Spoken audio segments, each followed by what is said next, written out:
karena mudahnya akses pada kredit.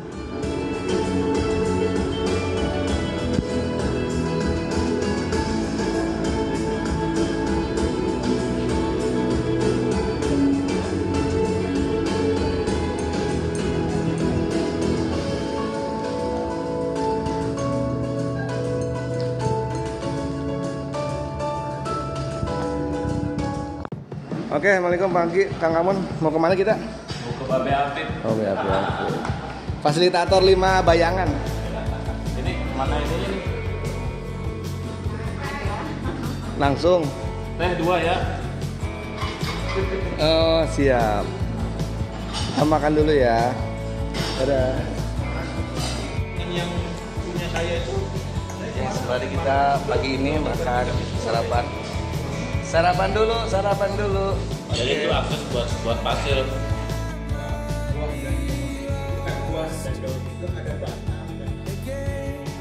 Hubungan antara pendamping dengan dampingan jika bobohan persis. Dari ya ini temuan ya dari berkomunikasi non verbal ini. Komunikasi fasilitator Kota Depok.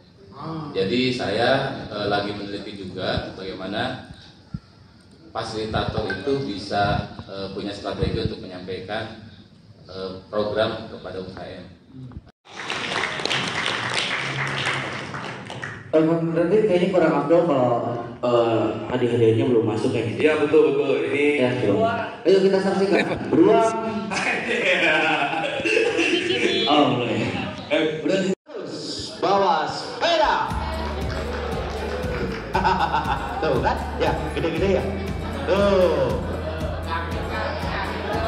Tuh ya. Berhasil Gus.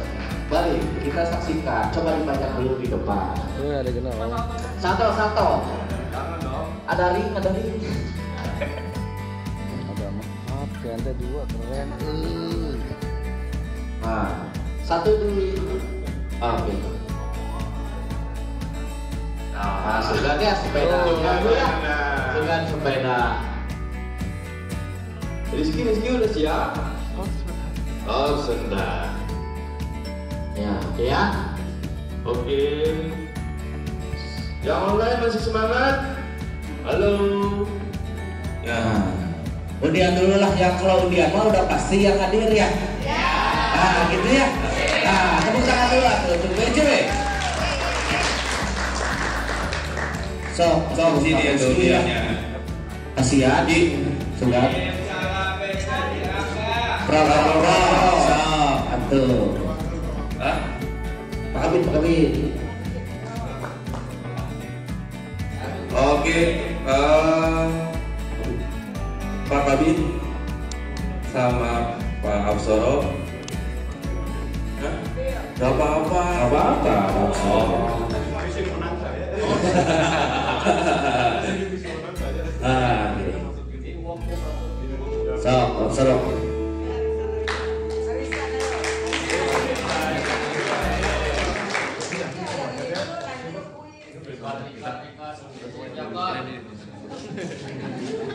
Ini geletek sendiri nggak? Enggak, geletek sendiri. So, dipilih Aja, belanja. Ada 54.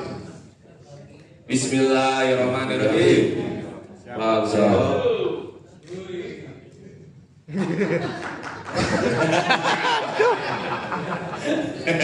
Ayo Pak, diintip dulu Pak, Pak Bu, saya belajar adil, namanya juga ini pilihan, ya.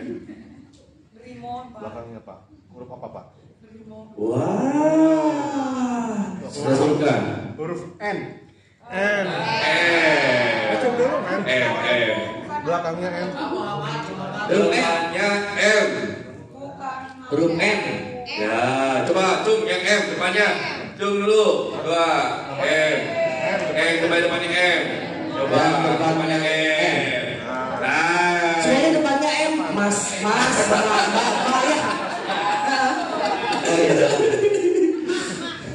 Mama.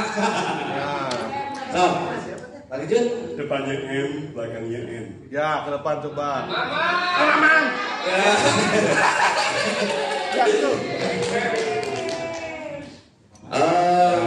Depannya N, belakangnya N. Nah, ininya kabupaten atau kota? Pokoknya mah kabupaten. Kabupaten. Ayo depannya M, kabupaten. Depannya M, belakangnya N. Ya. Ya. Lanjut. Namanya M-nya ya, Mardi dari Kabupaten Kuningan. Ya.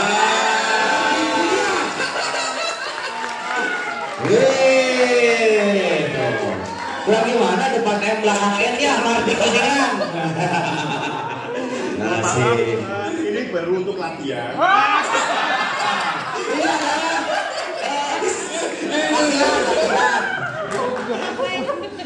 Mangga, kahatur. Ya, hatur nuhun Pak. Ya, hatur nuhun. Oh, dipilih saja. Dipilih Ya, warna dipilih apa? saja. Gue dipilih, mantap dipilih. Dipilih saja. So, kita Pak Abu putih kuning. Yang ini, ayo di depan langsung. Langsung dinaikin dulu lah. Kita mulai dulu. Berikutnya pakai sepeda. Kata dulu. Mantap.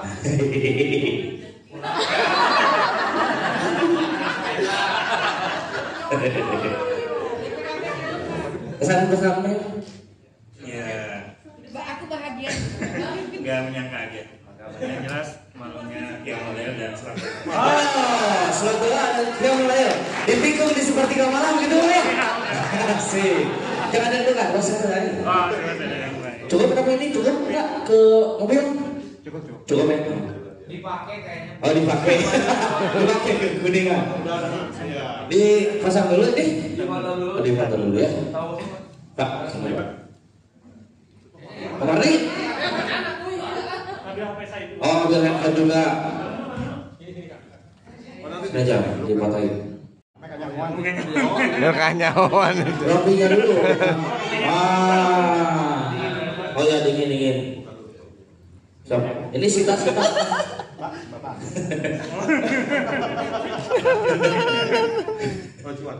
Siap, cuan. 1, 2, 3. 2, 3. Terima kasih. Terima kasih Kak Mardi dan Bro. Ya, langsung lanjut. Lanjut. Yang mana aja, Pak?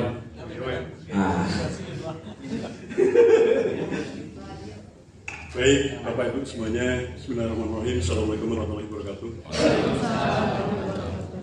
Ya, saya Absoro dari Bank BCB.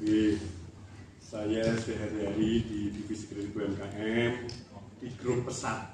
Pesat itu pemberdayaan ekonomi masyarakat terpadu. Ada sedikit miss mungkin saya dengan BJB Kabupaten Sukabumi, tapi itu juga PR saya yang mungkin ke depan harus saya perbaiki.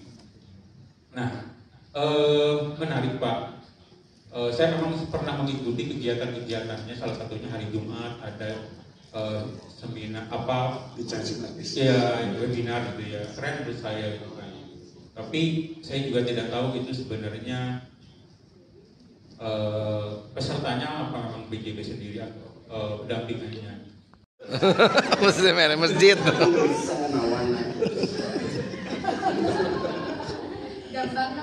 Gambarnya unggul gitu. Jadi sebenarnya kalau di kami itu tidak Mulai. Apa namanya tadi?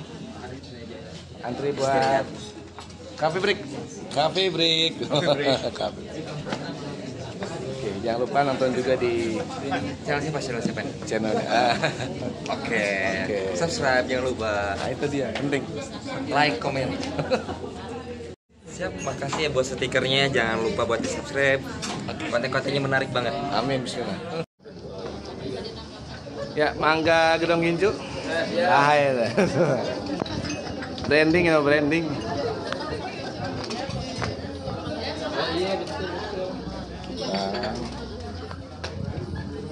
Nah, ini dia. Andi Cirebon diwakilkan pemudanya.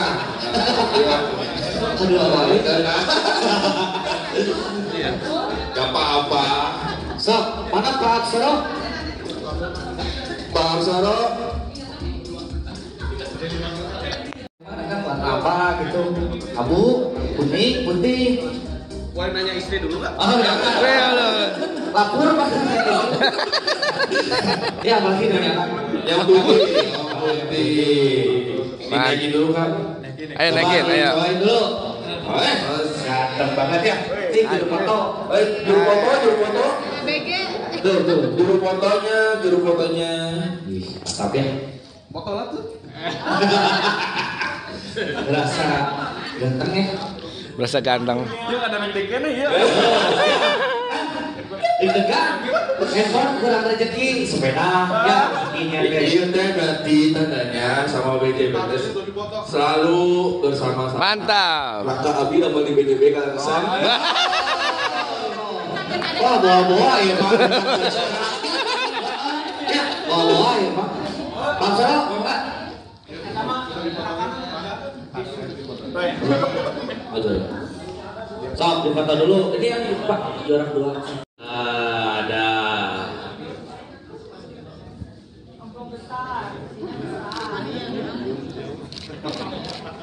Sok, difoto dulu. Ya, difoto. Sepedanya. Yang pegang sepeda dari tadi tuh dicerita di foto. Ayo difoto bareng-bareng lah, bareng-bareng dulu. Bareng-bareng dulu.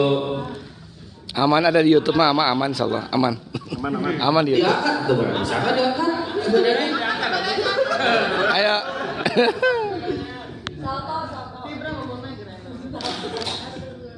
Satu, dua, tiga. Alhamdulillah. Atur nuhun. Terima kasih hadiah dari Bang BJW. Soal dua. ini Pak siapa Pak Suwandi? Nanti kita bakal kasih kesempatan untuk yang online, gitu Ki.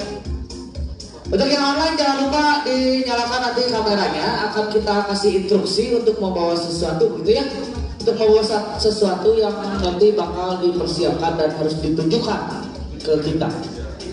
Ya. Kalau juara 1, Pak Absaro itu di dulu sama Bu Mila. Siap.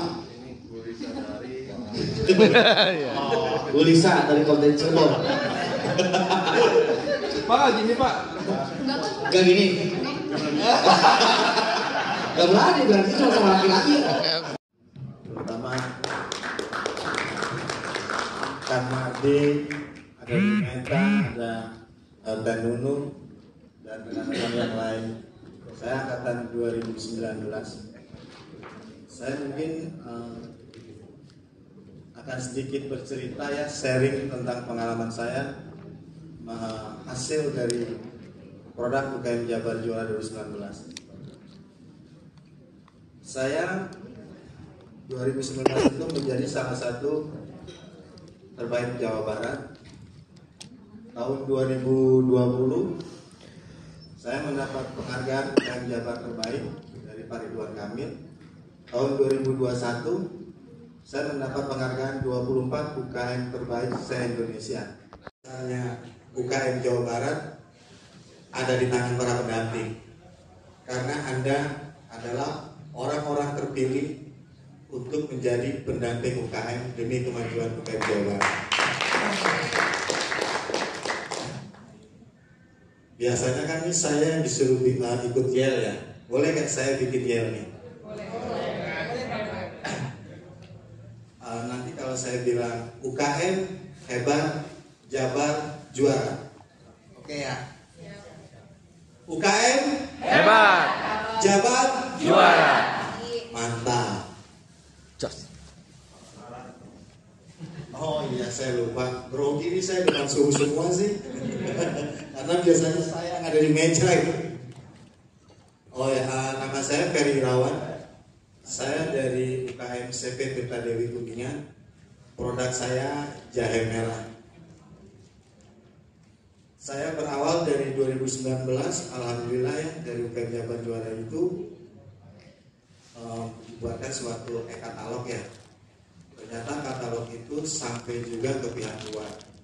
Akhirnya produk saya itu dilirik oleh salah satu dari perusahaan Arab Saudi untuk menjadi minuman tambahan untuk jemaah haji Indonesia. Alhamdulillah. Pada waktu itu kontraknya 1 juta bag. Wow.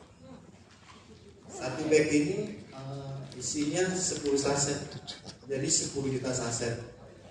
Jawa Barat itu kepilih 2 dari produk UKM Jabar Juara juga. Yang satu dari Bekasi, Alcantara. Ada yang dari pendamping Bekasi? Babe. Oh, mungkin kenal ya Babe ya dengan Pak Ali. Itu awal mulanya kita. Cuman waktu itu kita dibawa sama KPM, Komunitas Pengusaha Muslim Indonesia.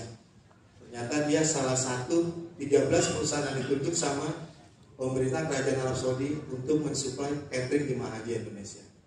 Dan ini juga PR buat kita ya, buat pendamping Jawa Barat. Ternyata saya juga baru tahu 75% produk yang untuk catering jemaah haji itu ternyata dari Provinsi Banten. Wow. Dan alhamdulillah waktu itu juga kita juga sempat sedikit protes ya. Ini karena kita orang Jawa Barat ya. Kok produk Jawa Barat ditaruhnya di paling belakang? Tapi mungkin karena rezeki gak tuker ya, kepilihlah Jawa Barat. Sampai pada waktu itu kita sudah MOU, sampai teknis pembayaran. Kita pada waktu itu kita dikasih 50% DP. Dapat 50%, kita mulai kerja, kita dikasih 20%. Totalnya 70%. Barang kita keluar, kita dikasih 10% lagi. Sampai gudang sampai FOB-nya di pelabuhan lunasan. Cuman ada musibah membawa berkah buat saya. Ternyata pas pada waktu warga kerajaan yang mau sidang ke pabrik, Arab Saudi di lockdown karena COVID ya. Tapi itu akhirnya menjadi berkah buat saya. Gitu loh. Karena ada saingan kita dari Sri Lanka, ternyata dia punya CP. Oh. Akhirnya saya dibantu dengan Pak Kabit, Pak Dik ya. Luar biasa beliau-beliau ini yang bawa saya ke Menko. Sampai dipertemukan dengan Pak Sesmen. Terus juga alhamdulillah ketemu dengan Pak Teten. Jadi saya ditanya, apa yang bisa saya bantu untuk Jawa Barat? Saya minta legalitas spontan.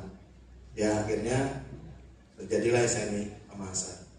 Dan saya juga kaget dan tidak percaya juga, ternyata dari program UKM Jabar Juara ini adalah saya pertama di Indonesia minuman serbuk tradisional jahe merah yang sudah ber-SNI dan ACP dan berhalal ekspor.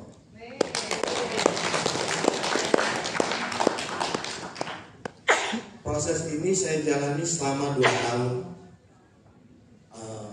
Barangkali di sini saya mau sedikit cerita tentang bagaimana mendapatkan SNI.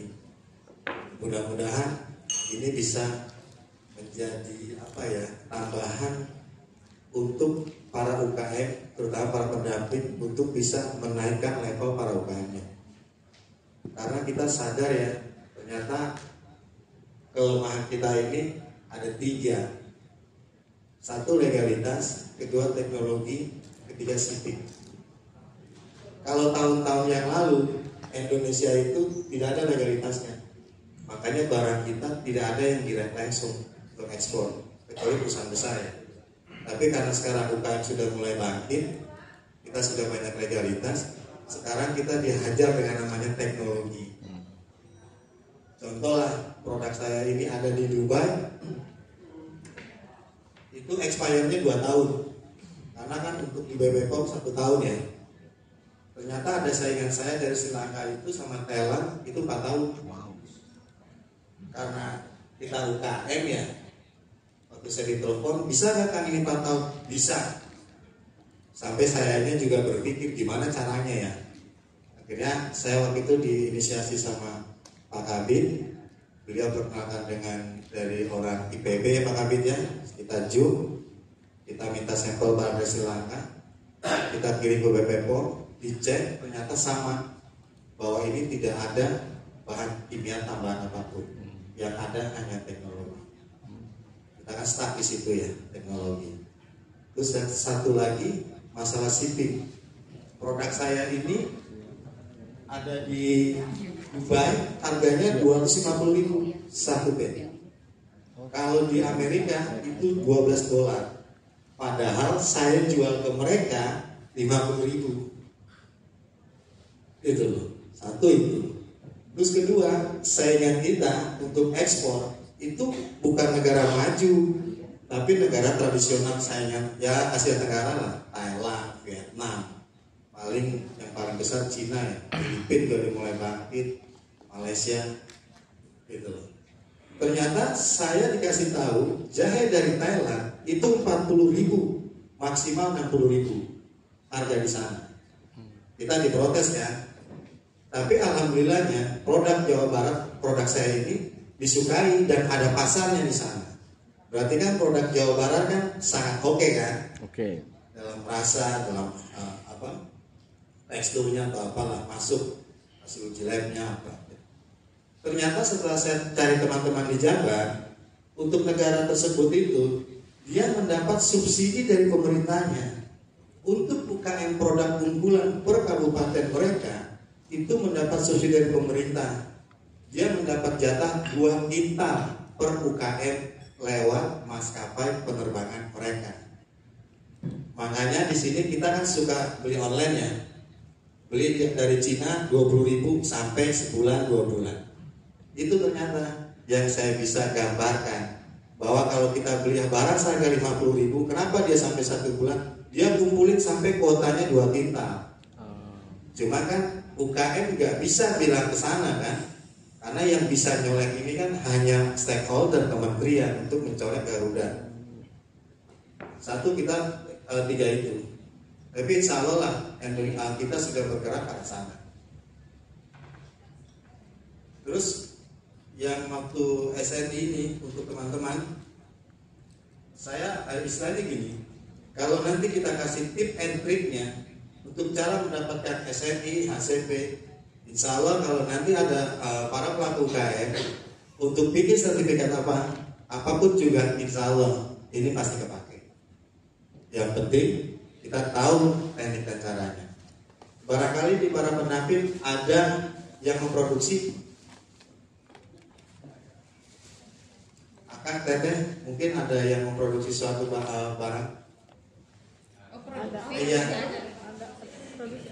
Boleh saya tahu produksinya apa biar bisa kita jabarkan cara mendapatkannya seperti apa SMI-nya? Batik saya. Oh, batik. Mungkin ada yang dari makanan? Saya Pak, makanan. Oh, kopi. Boleh. Keripik cemling Pak. Oh, snack ya. Gula. Teteh dulu ya. Teteh boleh cerita deh dari pertamanya bagaimana ya? Assalamualaikum warahmatullahi wabarakatuh. Wih, alhamdulillah. Ya ini nih. Comling Raja Rasa itu prosesnya emang dari singkong, alur ceritanya memang alur produksinya memang dari singkong ini alurnya Pak. Iya. Singkong itu dikupas, sudah dikupas, dicuci, udah dicuci, diperas, sesudah diperas nanti digiling lagi, sesudah digiling nanti dikasih bumbu.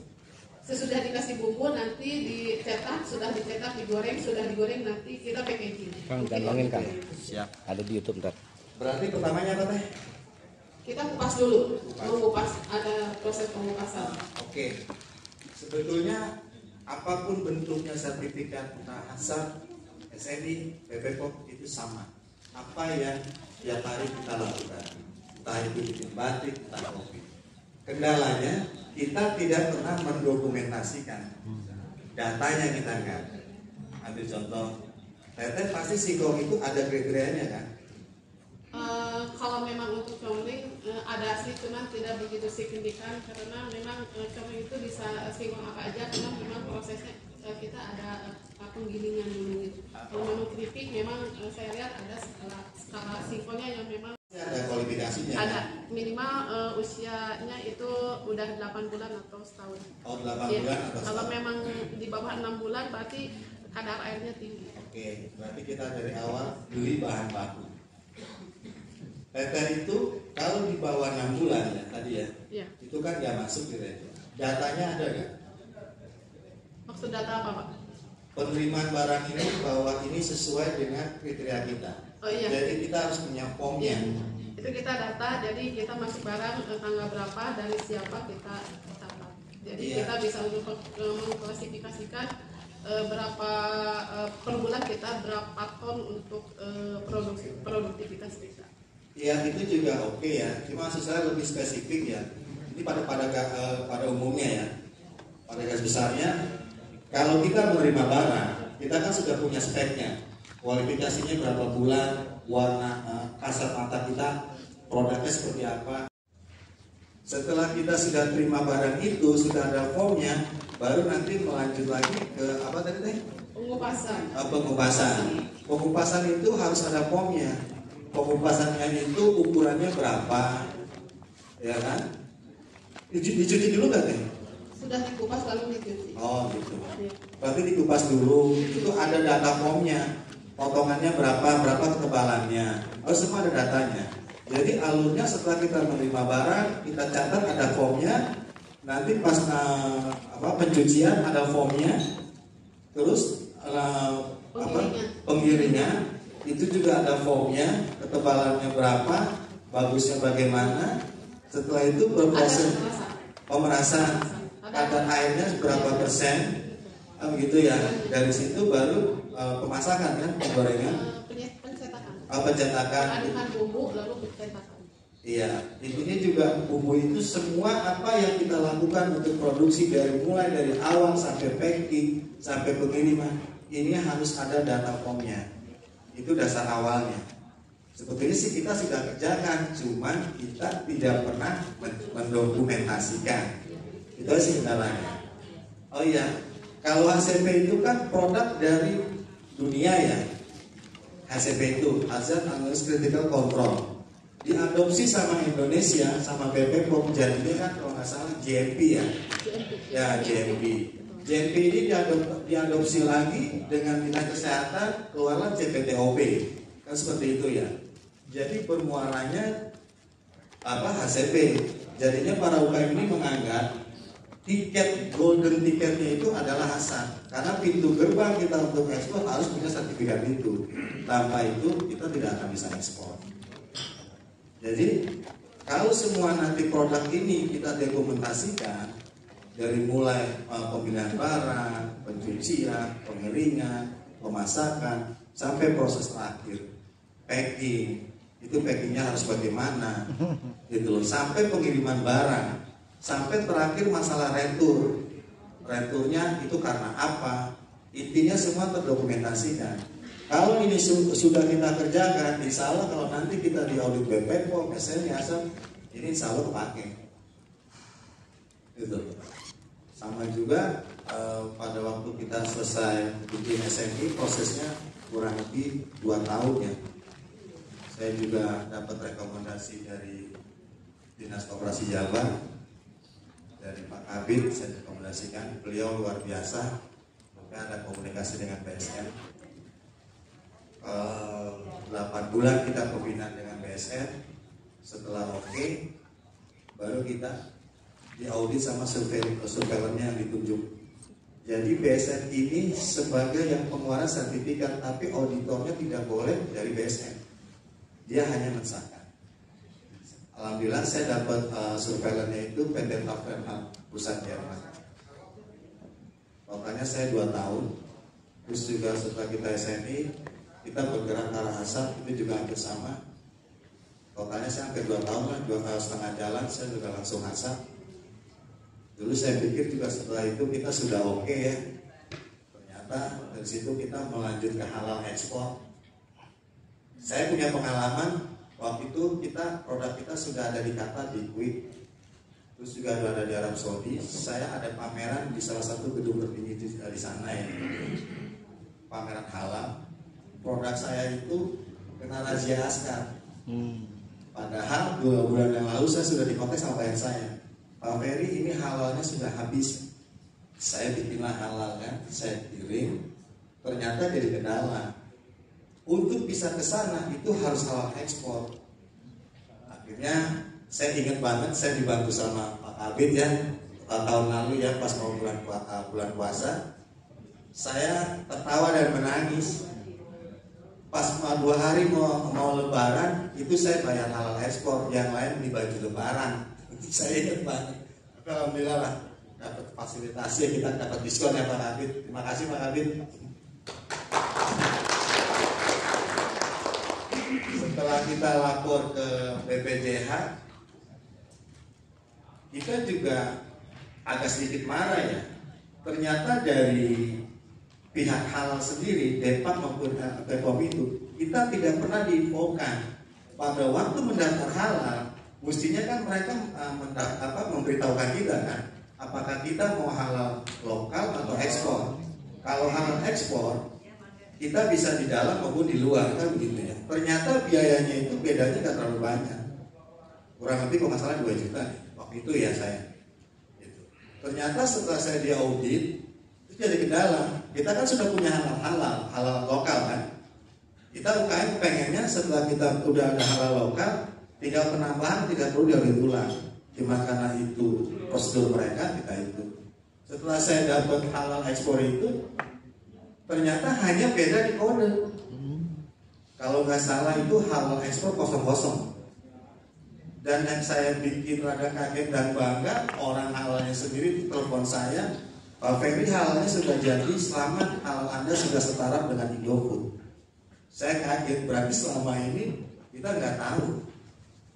Jadi untuk para akang teteh, kalau nanti dapat fasilitasi halal, diarahkan untuk halal ekspor. Barangkali nanti yang didampingnya ini ada rezekinya kan, nggak perlu kerjaan 2 kali. Itu untuk halal ekspor.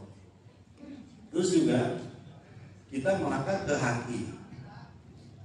Haki ini ternyata dulu sebelum ada G20 dengan Haki biasa, merek kita itu bebas masuk ke negara tersebut.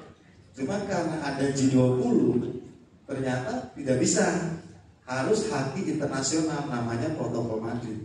Padahal kan kita tahu untuk mendapatkan Haki aja itu kan kurang lebih proses yang saya alami ya, itu kurang lebih 16 bulan. Sampai kita ada Zoom meeting dengan Kemenkumham itu, mereka juga belum tahu kelarnya itu kapan. Karena untuk mendapatkan halal internasional itu protokol Madrid harus mendapatkan halal lokal dulu, Haki lokal dulu yang umumnya kita. Dan itu biayanya kurang lebih kalau nggak salah itu 14 juta biaya Haki internasional. Akhirnya saran dari mereka, karena merek kita tidak bisa masuk ke sana, saran mereka di packing. Ini yang saya secara pribadi menolak, karena saya sudah berjuang untuk sertifikat ini selama 2 tahun. Ya istilahnya ini darah dan air mata saya ditirta Dewi. Kenapa setelah sudah ada sertifikat saya harus di packing? Makanya solusi dan saran dari teman-teman UKM Jabar, kalau bisa dari Kemenkumham ini yang sudah punya Haki itu otomatis menjadi Haki internasional, karena negara kita kan terdaftar sebagai negara G20. Jadi banyak prosesnya, setelah SMI, Hasan, halal ekspor, terus kita Haki, terus juga kita melangkah ke BPOM. Kalau kasus saya ini agak unik, jadi menurut BPOM mestinya saya BPOM dulu, baru SMI, baru Hasan, itu kan ya. Cuman karena pada waktu itu saya dapat berkah dari Allah itu luar biasa banyak, kita daftarnya bertiga itu, SNI, Hasan, sama BPOM. Cuman yang dieksekusi SNI dulu sama Hasan, BPOM terakhir. Cuma karena kita pelaku ya, pelaku KM, kita laporkan ke BPOM. Menurut BPOM yang sudah punya SNI tidak akan diaudit lagi, hanya audit peralatan produksi. Ternyata tidak sesuai dengan pembicaraan awal kita lihat. Untuk dapatkan BPOM kan umumnya kita daftar dulu ya, terus kita diaudit, sudah oke, ada temuan atau ada tidak, ada temuan kita ditutup, terus baru kita buat surat rekomendasi kita daftar lagi, kita masukin semua apa yang mereka butuhkan, COA, SDS-nya apa, nilai gizi, hasil uji lab, baru nanti masuk ke BPOM. BPOM nanti verifikasi ulang lagi dari mulai kemasan, label, baru mereka kirim ke pusat, baru keluar invoice pembayaran, baru dapat sertifikat. Jadi begitu panjang perjalanan UKM untuk bisa terus ekspor. Makanya saya secara pribadi, para pendamping ini jangan lelah untuk membantu UKM. Jadi saya minta dengan hormat, jangan biarkan kami berjuang sendiri. Terus terang juga saya juga dengan Pak Kabit berapa kali komunikasi sampai saya bilang, Pak, kayaknya saya hampir nyerah nih Pak, begitu banyak ya Pak Kabit ya. Jadi tidak semudah itu. Oh ya, terus juga tentang BPOM, ternyata penempatan label, stiker, penempatan halal itu ada aturan mainnya. Kita tidak bisa sembarang taruh halal ini ada di sebelah kanan, sebelah kiri, dan harus sesuai standar BPOM. Dan kalaupun nanti ada perubahan, itu kita harus lapor. Kalau perubahannya di atas 50%, itu harus mengganti label itu. Dulu kan bayangan UKM kan asal kita kasih label, barang-barang kurang ya, kita mau ganti warna apa bebas. Teman-teman kan biasa gitu kan UKM ya, naruh halal mau di mana, lambang ini di mana. Ternyata itu ada aturan lainnya. Ternyata itu ada pidananya. Akhirnya kita sekarang paham. Jadi intinya UKM itu bisa melangkah jauh, pintarnya karena buyer. Pihak buyer ini yang menuntut kita untuk bisa melangkah lebih jauh lagi. Karena mereka berkeyakinan bahwa produk Indonesia ini sangat luar biasa. Itu tidak bisa dikalahkan sama negara manapun juga. Karena produk saya ini ada kopi jahe sama jahe merah biasa ya. Luar biasanya kopi Indonesia aja, contoh Kuningan ya, atau Jawa Barat pada umumnya, Robusta. Kalau Brasil atau Vietnam, satu negara itu Robustanya sama, rasanya, teksturnya, aromanya. Tapi kalau kopinya Indonesia, terutama Jawa Barat, itu beda. Jangankan beda kabupaten, beda kecamatan aja beda rasa. Mungkin di sini ada pemain kopi ya, penikmat kopi, ada ketua APK ya. Jadi sebetulnya kita luar biasa potensi untuk maju ini. Tinggal kita memaksimalkan apa yang kita miliki. Saya juga tahu itu dari pihak buyer. Ternyata juga karena saya ada kopi jahe saya itu sudah oke. Kita sudah kirim hasil uji lab kita, COA kita, uji klinis kita. Ternyata ada satu surat lagi, yaitu IG dari mana kopi ini berasal. Di samping SKA ya. Saya bilang, waduh mati ini UKM, mau ekspor aja susah. Ya kurang lebih itu. Sekarang kita lagi merintis IG. Ternyata untuk mendapatkan IG itu, kita kan pertama harus dibikin keindah ya. Kita daftar namanya SKTA kalau nggak salah, surat keterangan ekspor kopi tidak tetap. Untuk meningkatkan levelnya sebagai eksportir kopi tetap, itu kalau nggak salah info yang saya tahu ya, koreksi kalau saya salah, itu 1 tahun minimal 200 ton kita ekspor. Pertanyaannya, ada nggak UKM yang bisa ekspor 1 tahun 200 ton? Nggak ada kan? Jadi kalau kita sudah sampai 100 sampai 200 ton, baru kita naik kelas sebagai eksportir kopi tetap, baru kita mendapatkan identitas geografis. Makanya akhirnya teman-teman kopi, terutama saya ya, kita sadar kopi kita luar biasa, kita kalah legalitas, dan juga pembuat legalitas ini tidak fleksibel untuk UKM. Ya, contoh nyata lah ya. Kita kalau bikin sertifikat apapun juga, kita selalu disamakan dengan perusahaan besar. Padahal kita sudah usul ya, saya pribadi, Bu, untuk UKM bisa nggak Ibu bikin skala 1 sampai 10? Untuk UKM minimal 6 aja, lulus dengan catatan. Perusahaan besar, rata-rata itu top up-nya 14 hari. Buat UKM, paling oke 30 hari. Paling apesnya kita 40 hari. Makanya ada bahasa di UKM, pembayarannya kita kayak orang tahlilan. Kita bicarakan itu dengan para pemangku, bisa nggak Bu, kita sudah disamakan tentang legalitas dengan perusahaan besar, tapi masalah pembayaran kita di Alfamart, Indomaret, perusahaan-perusahaan besar itulah kita dibedakan, padahal legalitasnya sama. Jadi para UKM ini gimana ya? Kita sudah berjuang, ternyata setelah kita sudah mau melangkah yang mereka persyaratkan, ternyata setelah itu ada beberapa banyak lagi. Kayak alhamdulillah jaya saya sudah tembus Amerika, walaupun belum banyak ya, mereka beli baru 5-10 dus. Berarti satu dus itu isi 50, kurang lebih 200 packing lah. Kita sudah dicek PP POM Amerika, hasil uji lab kita, sertifikat kita, hal kita sudah oke. Ternyata di sini ada problem. Ternyata untuk produk kita bisa masuk Amerika harus terdaftar di FDA-nya Amerika di BPOM-nya. Mungkin kita UKM karena ada peminat ya dan ada marginnya buat kita, pasti dong kita berusaha untuk bikin sertifikat FDA itu. Di sini yang jadi problemnya. Untuk mendapatkan sertifikat FDA di sana harus minimal stay 2 tahun.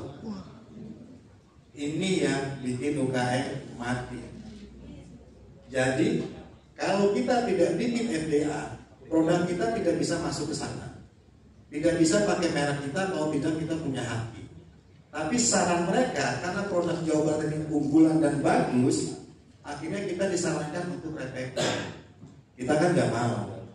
Mimpi saya pribadi setelah saya melewati proses dari UKM Jabar Juara 2019, saya ingin kalau bayar cari di Google eksportir jahe muncul jahe merah Tirta Dewi. Itu mimpi saya. Makanya saya setelah saya berjuang, kok sekarang kita seperti ini. Jadi kita juga sudah sampai dibicarakan dengan beberapa yang pemangku ya, bahwa ini loh Pak, pelaku UKM Jabar ada beberapa rekan-rekan untuk bisa tembus ekspor ke sana ada beberapa kendala dan ini harus bisa diselesaikan. Kalau mungkin nanti kita sebagai perusahaan besar enteng ya stay 2 tahun, kita bisa sewa orang bule, kita gaji selesai kita, atau kita bikin virtual ya kan, virtual office. Sama juga kalau kita bikin BPOM. Kemarin kebetulan saya juga zoom dengan kepala BPOM pusat. Saya agak dipojokin. Pak Ferry, ini MD-nya apa? Izinnya MD ya. Kenapa tidak MDTN tradisional? Ini juga jadi problem nih, Akang Teteh. Seorang UKM untuk menjadi MDTN itu ada seorang apoteker yang kerja di UKM di pabrik kita minimal 2 tahun dia deklar. Kalau dia bohong ada pidananya. Saya bilang mati lagi UKM. Bagaimana kita mau gaji? Mereka bakal ya. Tapi kan UKM ini kan selalu punya celah, punya semangat untuk maju. Akhirnya saya memberanikan diri ke Kadis Kesehatan Kabupaten Kuningan. Usulan saya, Pak Kadis, bisa nggak pegawai Bapak seolah-olah kerja di Tirta Dewi? Karena kita butuh sertifikat MDTN ini. Kita juga akan gaji, tapi gajinya ala UKM ya. Nanti omset kita bagus, kita gajilah sesuai standar mereka. Jawaban mereka, alhamdulillah tidak bisa. Akhirnya kita kan sampai di situ. Akhirnya kita disarankan MD minuman biasa. Ini juga jadi problem dari pihak buyer. Kenapa MD-nya tidak MDTN? Apakah setelah saya dapat MDTN saya bisa taruh lambang herbal? Dulu pemikiran saya setelah kita MDTN sudah tradisional, kita bisa tulis lambang herbal. Kita kan punya kebanggaan ya, seperti perusahaan prestasi Domunja ada lambang herbal. Ternyata ada lagi sertifikatnya. Oh iya, setelah kita punya MDTN, kita namanya ada sertifikat uji klinis. Itu kalau nggak salah di Jogja. Biayanya kurang lebih 12 juta sampai 10 juta uji klinis itu. Setelah kita bisa dapat sertifikat itu, dinyatakan bahwa jahe ini bisa mengobati, membantu menurunkan penyakit bla bla bla, kita boleh taruh di kemasan kita. Kalau kita sudah uji klinis, tanpa itu kita kena pidana. Setelah kita uji klinis, kita untuk mendapatkan lambang herbal ada lagi sertifikatnya bahwa kita termasuk minuman kesehatan. Baru kita boleh kasih lambang herbal di sini. Seperti sudah muncul. Jadi akhirnya pemikiran saya sebagai saya UKM, waduh kita lawannya raksasa dan kita dikalahkan oleh peraturan. Tapi karena saya UKM, saya akan berjuang untuk itu. Karena saya pikir kepala basah lah. Toh saya punya kebanggaan bahwa saya adalah produk UKM Jabar Juara.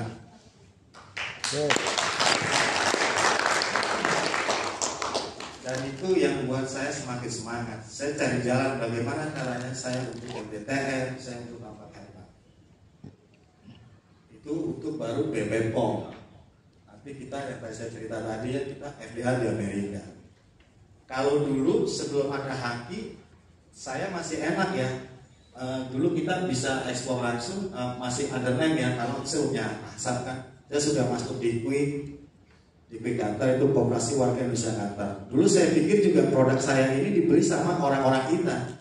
Ternyata pembeli saya itu di sana rata-rata orang Asia Timur, Korea, Jepang, sama Asia Selatan. Yang kita tahu 75% makanan mereka mengandung jahe. Menurut mereka, testimoni mereka, jahe Jawa Barat luar biasa. Itu yang kita bikin semangat. Karena saya lihat ada di seluruh masyarakat terlalu tinggi.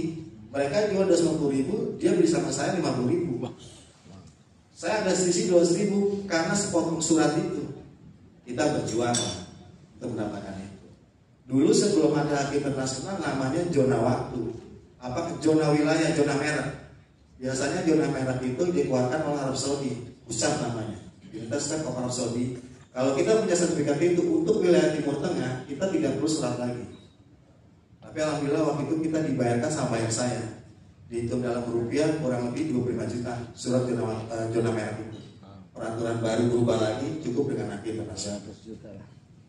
Jadi saya cerita sedikit tadi, mudah-mudahan para pendamping bisa mendorong untuk para UKM untuk bisa levelnya untuk naik, karena potensi ini luar biasa. Karena saya merasa ya tadi saya ucapkan tadi, kemajuan UKM ini ada di tangan para aktor. Ya saya juga merasa terima kasih lah, benefit yang saya dapatkan luar biasa. Jadi begitu banyak proses UKM yang harus dilalui untuk bisa untuk ekspor. Cuman kebanyakan rata-rata kan mereka UKM selalu dengan bangga, Kang saya sudah ke Singapura loh produk saya, Kang saya sudah ke Malaysia keripik saya, Kang saya sudah ke Thailand kue bolu saya, kan begitu ya. Kadang saya tanya, si Teteh berapa kilo kirim ke Malaysia? Ada gak 50 kilo? Gak ada kan, maksimal 10 kilo. Saya bilang, kalau 10 kilo itu namanya oleh-oleh buat tangan. Ya kan, itu bukan ekspor, namanya buat tangan. Dan menurut saya, trikinya orang Singapura, kalau maksimal 10 kilo, dia tidak perlu legalitas. Kalau pemikiran saya, karena yang makan bangsa kita, keracunan kita juga, dia gak pikirin, gak peduli. Tapi kalau sudah di atas 1 kintal, itu pasti buat bangsa mereka, butuh legalitas. Jadi kadang-kadang teman-teman juga suka terjebak kan, saya sudah ekspor berapa kilo, ada gak surat pabeannya? Karena kan kalau kita ekspor minimal 1 palet, kurang lebih 1 kintal, kita kan ke bea cukai, ya kan? Kita daftar, kita dewi ekspor 1 palet, kurang lebih 35 dus, barangnya 1 kintal lebih. Dicek sama dia, dokumennya oke, keluar invoice-nya, kita harus bayar. Setelah bayar, baru kita masuk buat kapal pengiriman FOB-nya. Setelah kita kirim itu barang itu masuk FOB-nya, si supir kapal ini nanya, ada kan sertifikat MSDS-nya? Kalau bahasa orang mah surat jalan. Namanya kita UKM kan ya belum ngerti itu MSDS apa, kita tanya ke dinas. Jadi begitu banyak perjalanannya. Kalau nggak salah MSDS itu master set dokumennya tentang barang ini bahaya atau enggak. Tanpa itu mereka kapal nggak mau bawa. Kita bikin, ya nggak mahal sih, 2 juta, cuma nangisnya rada lama ya, cuma sepotong surat 2 juta. Dan setiap kita kirim bikin lagi, tergantung bayarnya, tergantung supir kapalnya. Kalau supir kapalnya oke, nggak perlulah, itu bisa 6 bulan. Tapi kalau kapalnya travelnya rada galak, setiap pengiriman kita harus bikin. Itu baru MSDS-nya. Setelah kita dapat itu baru oke. Sebelum kita ke bea cukai, kita harus punya jahenya dari mana ini? Dari Kuningan kan? Harus punya namanya SKA, surat keterangan asal barang. Yang ngeluarin Dinas Tindak. Kita bikin lagi. Ternyata si bea cukai ini tanya, karena jahe ini pertanian harus punya namanya surat klasenari, surat karantina. Bikin lagi kita ke karantina Jawa Barat, proses lagi. Padahal mah untungnya cuma 2.000-3.000 anak teteh. Cuma karena kita semangat, penasaran lah, mentoknya di mana sih ujungnya ini saya bisa ekspor. Iya. Jadi banyak itu tahapan di masalah legalitas. Tapi kan itu harus bisa kita lalui. Karena saya yakin dan percaya keberhasilan itu butuh proses, tidak bisa instan. Itu yang harus kita tanamkan. Sampai akhirnya dengan teman-teman Jabar saya ada job untuk para UKM. Saya pribadi teman-teman. UKM itu dibagi 3. 1 UKM usaha kagak maju. Kenapa saya bilang usaha kagak maju? Karena jualnya terbatas dengan teman, saudara, maksa tetangga. Nah gitu ya. Kita buka online yang beli saudara kita, tante kita, karena kita nggak ada legalitas. Kalau kita sudah bikin legalitas, kita masuk namanya tahap kedua, usahakan maju. Karena kita sudah punya sejarahnya nih. Kita cari buyer, cari apa. Lolos tahap ketiga baru, insya Allah usaha kita miliaran. Amin. Karena saya ada di proses 2 mau ke 3, berproses untuk bisa ke tahap itu. Legalitas sudah oke, ya. Kalau kata bahasa teman-teman Jabar, tinggal nunggu sertifikat dari Gusti Pangeran jadi benar betul. Karena kita sudah lalu semua. Dan saya juga punya pengalaman menarik pada waktu saya kirim barang pakai palet. Jadi simpel tanyanya, Pak Ferry kirim paletnya pakai kayu atau plastik? Kita tanya-tanya sama teman-teman dari bahasa ekspor. Kayu aja kan beli di Soekarno Hatta banyak. Beli borongan paling 10.000 ya, beli satuan. Iya. Ternyata betul teteh. Saya kerja ekspor dulu ngurusin dokumen. Setelah kita pakai palet murah, ternyata ada dokumennya teh, namanya fumigasi. Aduh, mati lagi Pak. Fumigasi namanya. Ternyata menurut yang lumayan juga. Iya. 1,5 juta ya. Allah. Sertifikat fumigasi itu. Aku dulu 10 tahun ngurusin. Tapi luar biasa. Ternyata menurut orang bule, kalau kayu ini tidak ada label fumigasi, dikhawatirkan rakyat kita main ke sana. Kan yang nggak masuk akal ya. Padahal kita kan udah lihat-lihat kan gitu. Sampai kita permis lagi, mereka nggak mau. Palet jengkol juga masalah. Iya. Akhirnya kita udahlah pakai plastik, yang jual orang-orang itu juga. Satu paket plastik paling murah 300.000. Tinggal kita kali. Begitu ada ukurannya lagi ya teh. Bapak mau butuh yang berapa dus? Aduh. Paling murah 300.000. Untuk palet saya 675. Akhirnya karena semangat saya beli palet sama untungnya hampir dikit-dikit puspas. Cuma kepengen aja barang saya ada di sana Pak Lagi. Itu untuk pajak sendiri gimana kan? Ditanggung customer apa di sini? Kenapa? Pajak. Idealnya mah di sana. Di sana seharusnya ya. Iya, cuma kan kalau kita dapat pajak sama pihak pembeli, Anda beruntung. Kan gitu. Nyata kan enggak. Walaupun pajak di sana kan kita tetap kena pajak di sini. Ada PP 10, kan gitu ya, kena pribadi juga, CV juga, gitu. Jadi serba salah. Sekarang nih orang pajak luar biasa cerdiknya Pak Habib. Untuk kita bisa ekspor dulu dengan yang IP bisa. Sekarang Pak Ferry harus CV, kita bikin CV. Karena alasannya mereka harus terdaftarkan untuk transaksi atau apa. Setelah kita bikin CV, setelah kita sudah oke, sudah kuat invoice, baru orang BCP ini bilang, Pak Ferry perusahaannya harus PKP. Aduh mati kita. Kenapa enggak ngomong baru kita daftar kan? Bikin lagi Pak kita perusahaan kena pajak. Ya cuma kita karena UKM ngakunya aja omsetnya sekian Pak, jadi kan kena 0,0. Jadi banyak itu perjalanan untuk bisa begitu. Udah kena PKP, ya kan? Setelah itu kita dengan senang hatinya, saya pikir waktu ekspor pertama itu kita langsung dapat MOU, ternyata jadi, ternyata kan enggak. Tahapannya ya teh, ya pernah dieksportir kan ya, nggak lama. Pertama ada sales order ya. Ya, purchase order. Purchase order dulu, kan gitu ya. Dari situ baru naik permintaan barangnya, baru melangkah ke MOU-nya. Setelah oke, ya MOU dulu, baru sales ordernya, baru nanti keluar bill-nya. Keluar semua lengkap dokumen MSDS. Setelah bill kita ditanya pembayarannya seperti apa. FOB apa CIF?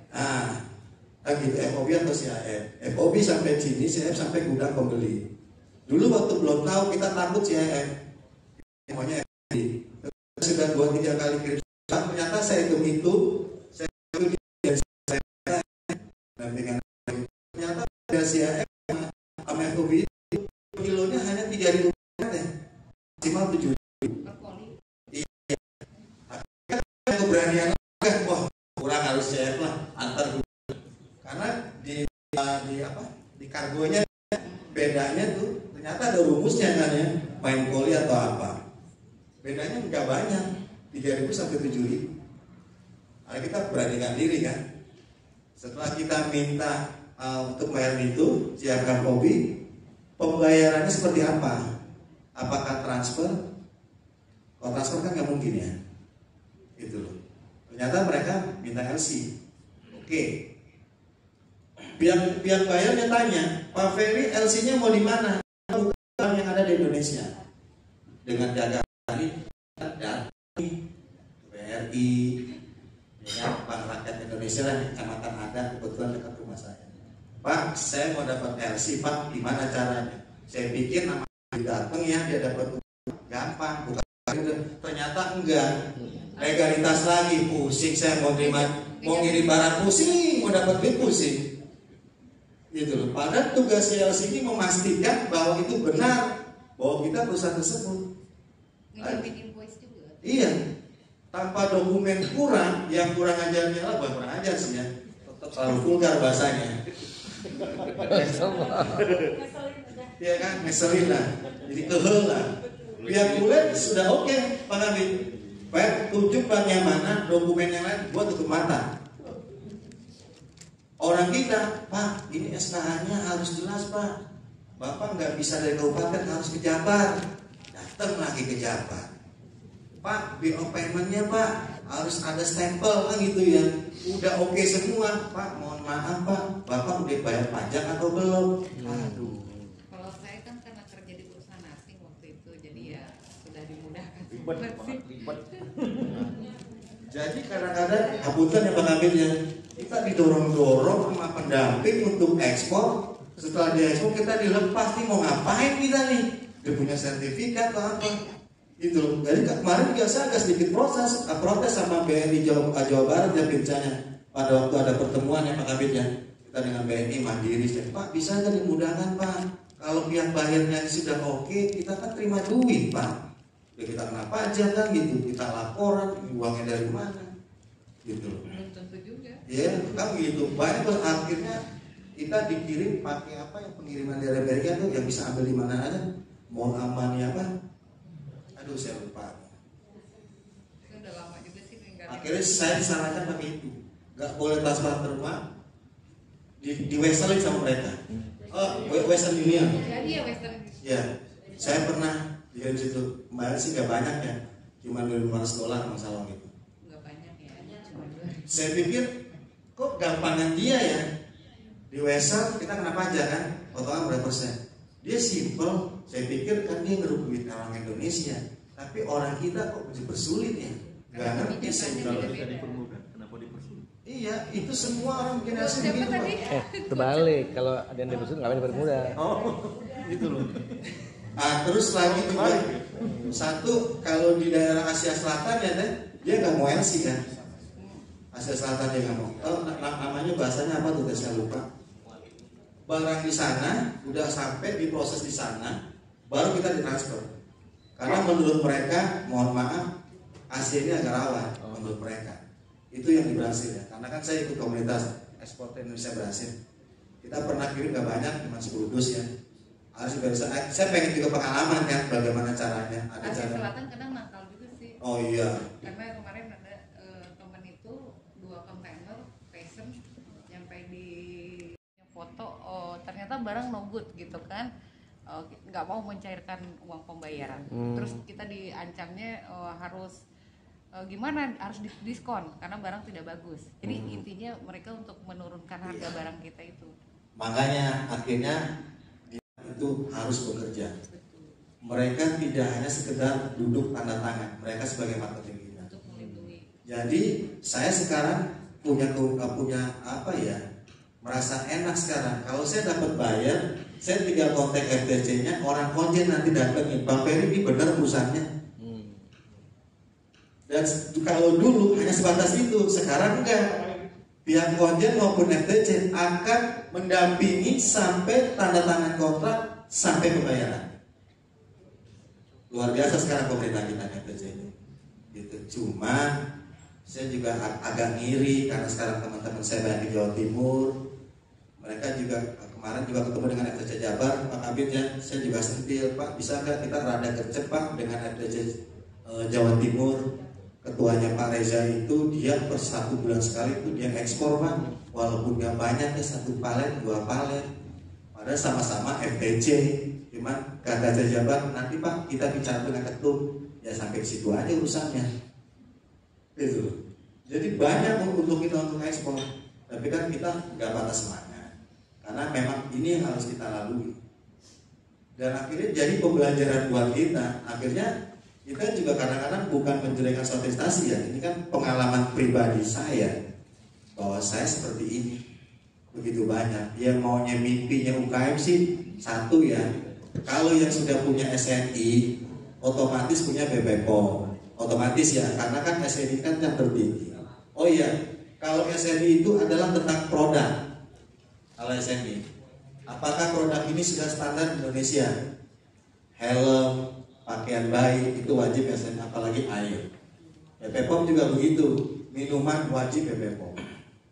Itu untuk SNI, tentang produknya. Tapi kalau untuk ACCP, asalnya itu tentang cara produksinya. Jadi 2 hal yang berbeda, tapi hampir sama cara mengaudit dan dokumennya, cuman lebih mendetail di HASAP. Apalagi sekarang pihak Australia, Selandia Baru, dia lebih tinggi lagi dari HASAP, namanya BRICS. British International Asset Control, seperti itulah pokoknya bahasanya itu dia lebih tinggi untuk daerah-daerah persemakmuran Uni Eropa lah khususnya. Tapi kan kita coba-coba ya, kita coba kirim sampel apa. Kita juga dulu saya juga punya pengalaman, jahe merah saya pernah jadi minuman resmi di Kedubes Prancis, Indonesia di Prancis untuk Gala Dinner. Menurut mereka rasa jahe Tirta Dewi di Jawa Barat ini hangatnya hampir sama dengan wine. Saya ditelepon, Pak Ferry, stoknya ready gak? Insya Allah Pak, ready Pak, saya bilang. Bayarnya bilang, Pak Ferry, waktu itu produk saya belum pakai stiker kita, udah printing. Coba deh tolong kirim sebelum di printing, pertengahan sama setelah jadi. Semangat 45 kan, ya teh kan, kita kirim itu contoh sampel di 3 pieces. Ternyata di situ ada aturan mainnya lagi, gitu loh. Diukur sama dia, standar Uni Eropa, lapisan printingnya itu 5 layer. Di Indonesia maksimal 3 layer. UKM termasuk saya 1 layer by nawar, gitu loh. Komo 5 layer. Karena saya udah oke harganya, waktu itu kalau nggak salah saya masukin harga 3,7 euro. Itu harga. Karena dia beli banyak ya. Yang pertama waktu itu dia buat cek ombaknya sama kontainer 145. Saya pikir Jawa Barat udah nggak percetakan. Saya datang udah kasih apa? Kang, mual ayah cari di Jawa Barat percetakan 5 layar. Masa sih Jawa Barat nggak ada? Saya ke Jakarta, gudangnya di Senen, semua percetakan ada. Jawabannya sama kan? Mual ayah yang 5 layar. Tapi Tapi dia kasih pembicaraan ke saya, secret Pak Ferry yang punya 5 layar hanya perusahaan-perusahaan besar. Bingung lagi kan saya. Aduh, kayaknya UKM dilepas palanya bukti dipegang. Kang, kayaknya waktunya udah habis ya. Siap, Luar biasa loh, Kak. materinya bagus Bang, keren. Ada di YouTube. Terima kasih Bang Ferry. Nanti ada di YouTube ya. Assalamualaikum warahmatullahi wabarakatuh. Waalaikumsalam. Atur nuhun. Keren karena Masih juga semangat? itu di luar jangkauan ilmu saya juga. Oke. Ya, baiklah, bersama podcast Info Viral Today YouTube. Sekarang kita antrian untuk persiapan makan siang menjelang pulang. Antrian bukan hanya pada mudik aja, tapi antrian dalam posisi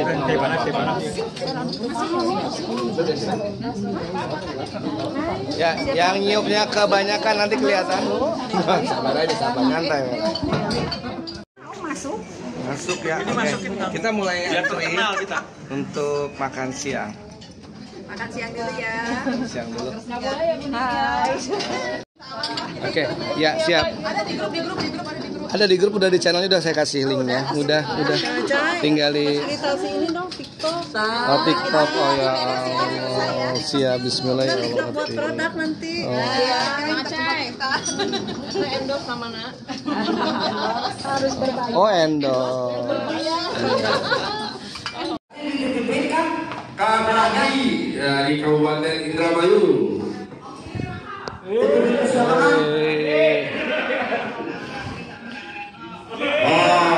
DPP itu ke Kang Badri. Kang Ismail atau biar tahu ke Kang Badri. Penjelasan dulu. Penjelasan dulu ke Kang. Mobil sendiri. Siap. Kak Ibu Ning ya, satu lagi yang belum ya? Ya. Tuh, foto dulu. Wes diangkat, mantap. Foto dulu Pak Kabit. Oke.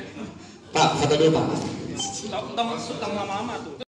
Bidang usaha kecil masuk dulu sebelum ditutup nanti sama Pak Kabit Tatang Sudirana. Sekalian aja Pak. Di sini Pak. Di sini aja. Sini geser dulu. Biasa dulu. Mungkin sekarang agak asing-asing ya, beda-beda muka-mukanya lebih fresh gitu sekarang kan ya. Karena emang pembaharuan gitu. Baby face. Baby face. Saya dibantu teman-teman, tidak semuanya hadir di Jatinangor ini. Dan ini tim kami. Kebetulan yang ditugaskan oleh saya hari ini memang laki-laki semua ya. Ibu-ibunya hanya 2, Bu ini dengan Bu Santi, yang mungkin nanti akan juga komunikasi dengan Bapak Ibu sekalian. Dan ini memang diistirahatkan. Ada juga Pak Yai, kemudian Pak Jajang istirahat ya. Yang hadir di sini ada Pak Denny, yang mungkin nanti akan merepotkan Bapak Ibu juga. Kemudian Pak Iwan, kemudian Pak Agustian. Nah, ini jabatan sebagai ini kemitraan ya. Nanti beliau yang akan membantu Bapak Ibu untuk kemitraan usaha mikro ke kecil, usaha kecil ke menengah ya. Jadi Pak Agustian yang akan urus, saya Tatang Suryana, ini ada Pak Dadang di fasilitasi promosi ya. Untuk pameran-pameran maka kontak ke Pak Dadang. Ya, ada Pak Dendri yang biasa merepotkan Bapak Ibu yang absen setiap hari. Terus? Ya. Ada Pak Awan, ini kembarannya. Kalau mau promo, maka Bapak Ibu sekalian bisa menggunakan Pak Awan. Contohnya kita promokan produknya dari dampingannya Bu Runici, coba. Mantap.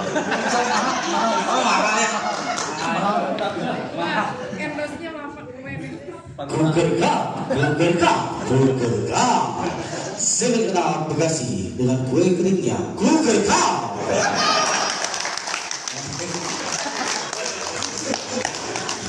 Bisa disewa ya. Yang barat masih terngiang-ngiang. Ya rambut tuh. Ada yang ngurus semua sertifikasinya, legalitas Kang Rizky.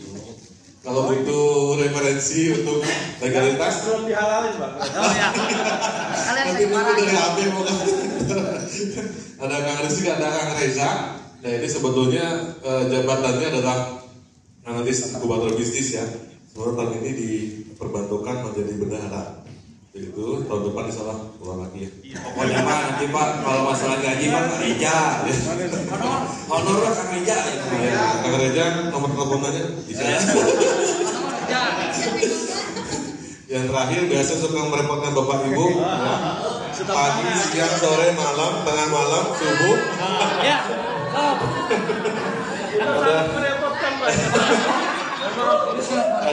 Ada Kang Irfan. Semua di depan.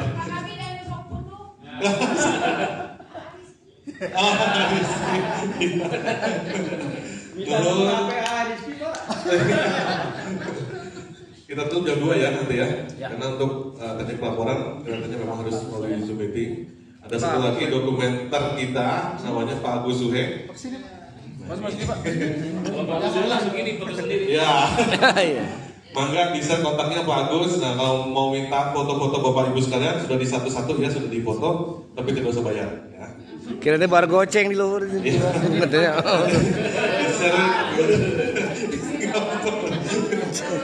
Nanti Google Drive-nya. Oke, terima kasih kebersamaan Bapak Ibu sekalian di acara pendampingan Bintang pendamping pada tahun ini. Alhamdulillah, insyaallah tadi sudah ngobrol dengan BJB. Datanya dengan yang di online juga kita akan gabung nanti dalam satu tempat. Ya. Kita gathering ya. Mantap.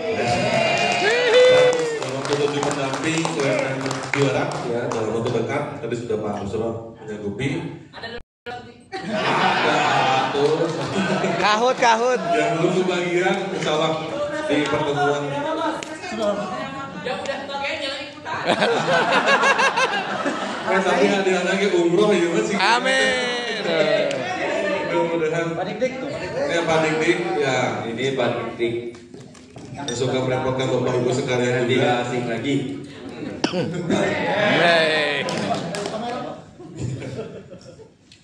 Oke, ada Pak Dik ya terakhir. Ini suhunya di UMKM juara ya. Pembentukan konsep dan sebagainya dibantu Teh Metang. Teh Metang sudah ada juga pada hari ini. Tolong nanti mendampingi Bapak Ibu sekalian ya. Untuk kesempatan ini beliau kemarin sudah menyampaikan materi yang membuka wawasan kita sekalian. Ya. Kita juga mintakan Bapak Dinkbuskan juga upload testimoni untuk kegiatan ini dan masukan yang sifatnya positif ya, membangun sehingga kegiatan BIMTEK ini akan menjadi lebih baik. Itu mungkin harapan dari kami. Hadir di YouTube insyaallah. Ya, amin ya. Amin. Oke, dengan ucapan alhamdulillah bersama-sama mungkin ya. Amin, alhamdulillah. Alhamdulillah. BIMTEK pendamping tahun 2022 dengan ini saya nyatakan ditutup. Amin, alhamdulillah. Waalaikumsalam. Kita foto bersama dulu ya. Ini meja-meja ini. Oke, kita mulai Ibu nanti jangan langsung pulang ya, harus ada registrasi dulu, dipanggil sama Kang Reza katanya.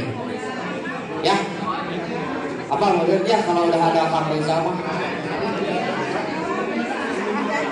Gitu. Boleh nggak? Ini lagi. Nanti janjian di depan ya sama Kang Reza di registrasi, di meja registrasi.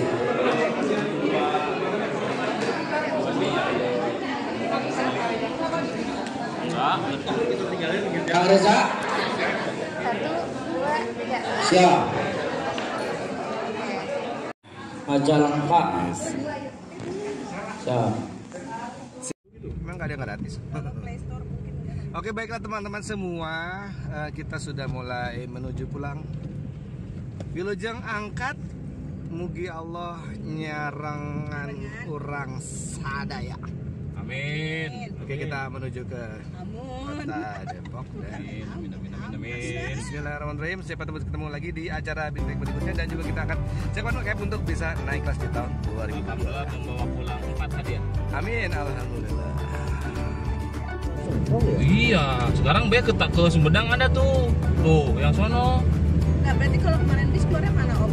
Bis? Kan dulu itu ya. Oke, sekarang siapkan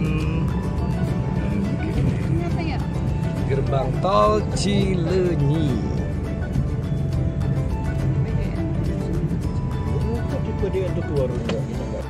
Dia ada di rest area 88 dan kita akan coba untuk mencari yang namanya kampung UMKM-nya. Siapa tadi teh namanya? Kang Irsan ya? Iya. Oh iya bener tuh yang masjid fenomenal ini. Kopi Malaka. Kampung UMKM. Kampung mah? Kampung bakso adanya. Di mana ya enaknya? Kopi. Kopi aja dulu ya. Parkirnya sini ya. Kita cari dianya dulu. Iya. Ya, kita sudah mulai mendapatkan posisi dari Kampung UMKM. Ada di depan.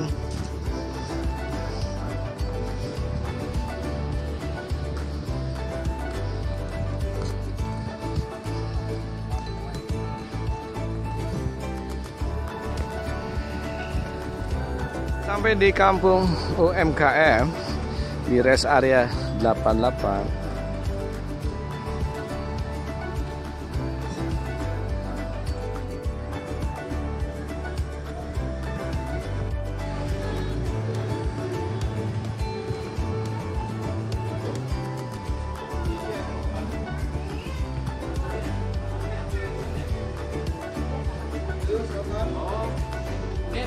Area 88 kita masuk ke toko oleh-olehnya.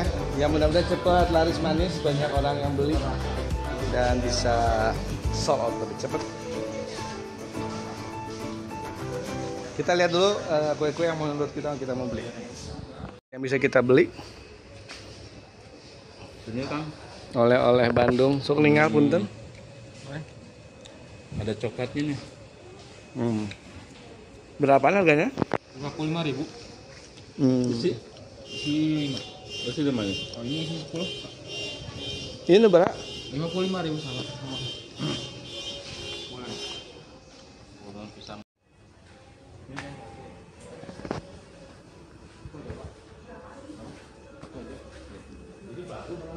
Oh, langsung dadakan bikin di sini ya.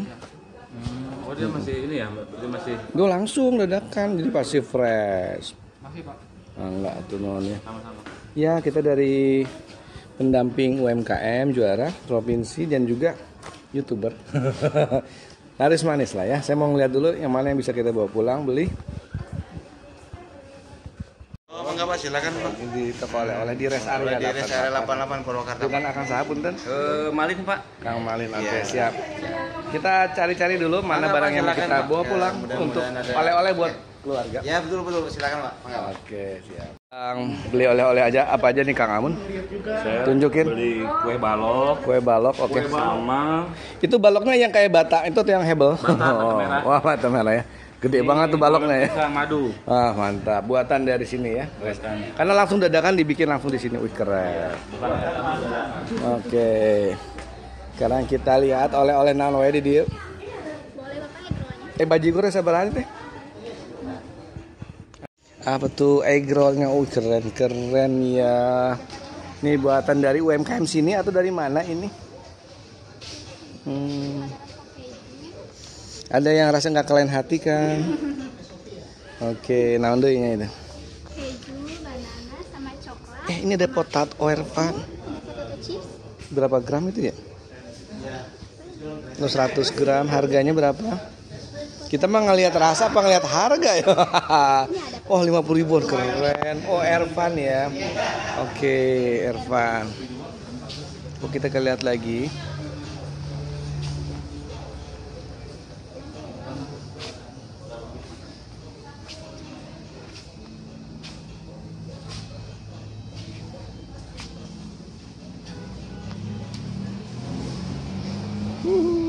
Kita sudah mulai di finishing beli produk-produknya di rest area toko oleh-oleh.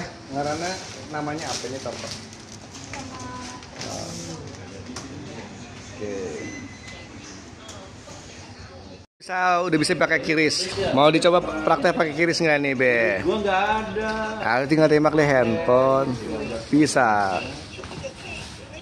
Kita beli segini dulu aja. Silakan mangga dihitung. 21.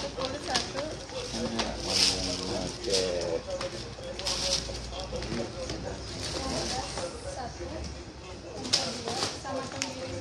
Oke, totalnya jadi berapa?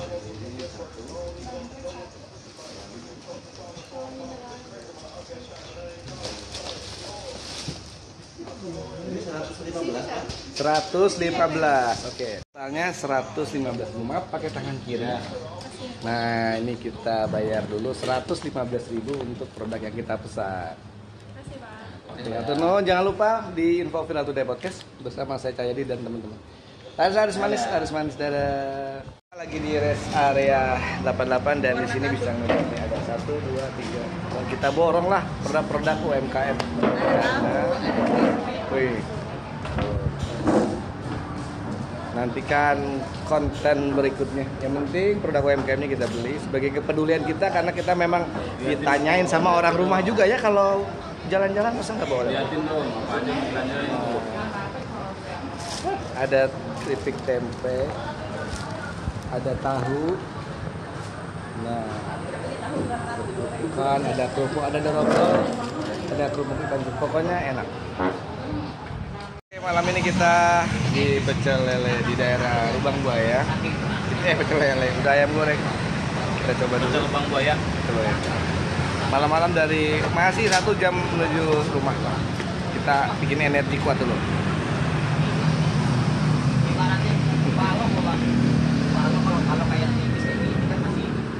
Oke, kali ini kita sedang pesen pecel ayam loh, pecel ayam ya. Ini di daerah Lubang Buaya ya. Lubang. Sampai jam berapa? Sampai jam 2 pagi. Oh, rata-rata sehari berapa? Pesenannya berapa piring atau berapa bungkus? 100 bisa? 100 piring gitu? Sekitar 50-an. Oke deh. Oke, sukses ya, mudah-mudahan lancar semuanya ya. Oke. Udah jadi. Oke. Siap. Oke. 87. Ini dia duitnya. Oke.